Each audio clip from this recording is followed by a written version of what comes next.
I'm so happy to meet the managing committee members of the All India Old Temple Renovation Trust, and so glad to hear about the wonderful work they've been doing, including in our own village, Petamangalaram.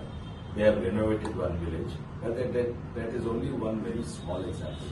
They have renovated many temples all over India, and more of them are in Telangana state. But they are working in other countries as well, in Sri Lanka, in Thailand, in the Middle East, and this is really required because other than the religion aspect, we have to retain our heritage and culture as well. The other aspect is the spirituality itself.